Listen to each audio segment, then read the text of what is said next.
કેન્દ્રીય મંત્રી શ્રી ગિરિરાજ સિંહની અધ્યક્ષતામાં પાટણ ખેતીવાડી ઉત્પન્ન બજાર સમિતિ ખાતે ખેડૂત સંમેલન યોજાયું. જેવી રીતે વિવેકાનંદજીએ સનાતનનો ડંકો વિશ્વમાં વગાડ્યો હતો એ જ રીતે ભારતના વડાપ્રધાન શ્રી નરેન્દ્રભાઈ મોદી સનાતનની સાથે વિજ્ઞાનનો ડંકો પણ વિશ્વમાં વગાડી રહ્યા છે.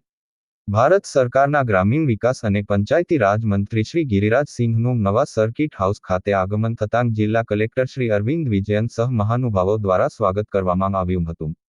કેન્દ્રીય મંત્રીશ્રીએ પાટણ ખેતીવાડી ઉત્પન્ન બજાર સમિતિ ખાતે સરદાર વલ્લભભાઈ પટેલની પ્રતિમાને ફૂલમાળા અર્પણ કરી ખેડૂત સંમેલનને સંબોધન કર્યું હતું. આ ખેડૂત સંમેલનને સંબોધતા ગ્રામીણ વિકાસ અને પંચાયતી રાજ મંત્રી શ્રી ગિરિરાજ સિંહે જણાવ્યું હતું કે પ્રધાનમંત્રી નરેન્દ્રભાઈ મોદીના નેતૃત્વમાં ખેડૂતોની આવક બમણી થાય એ માટે સરકાર કટિબદ્ધ છે. સરકાર ખેડૂતોને યોગ્ય ટેકાના ભાવ મળે એ માટે હંમેશા તેઓની પડખે રહી છે. કેન્દ્રીય મંત્રીશ્રીએ ભારતના વડાપ્રધાન શ્રી નરેન્દ્રભાઈ મોદી અંગે વાત કરતા જણાવ્યું કે ગુજરાતનો દીકરો દેશને વિશ્વગુરુ બનાવવા માટે સતત પ્રયાસરત છે. જેવી રીતે વિવેકાનંદજીએ સનાતનનો ડંકો વિશ્વમાં વગાડ્યો હતો, તેવી જ રીતે ભારતના વડાપ્રધાન શ્રી નરેન્દ્રભાઈ મોદી સનાતનની સાથે વિજ્ઞાનનો ડંકો પણ વિશ્વમાં વગાડી રહ્યા છે.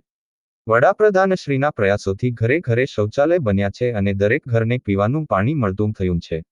દરેક પરિવારને પોતાનું ઘર મળી જાય અને કોઈ ઘરવિહોણું ના રહી જાય એ પ્રધાનમંત્રીશ્રીનું લક્ષ્ય છે.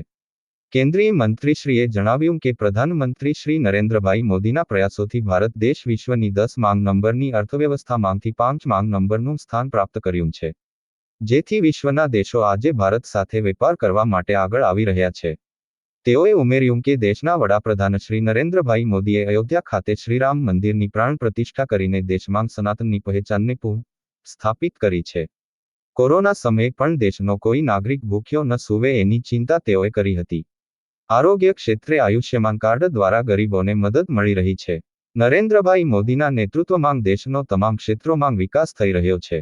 આ પ્રસંગે જિલ્લા કલેક્ટર શ્રી અરવિંદ વિજયન, નિવાસી અધિક કલેક્ટર શ્રી બી.એસ. પટેલ, જિલ્લા પંચાયત પ્રમુખ સુશ્રી હેતલબેન ઠાકોર, નગરપાલિકા પ્રમુખ શ્રીમતી હિરલબેન પરમાર, સંગઠનના હોદ્દેદારો ડો.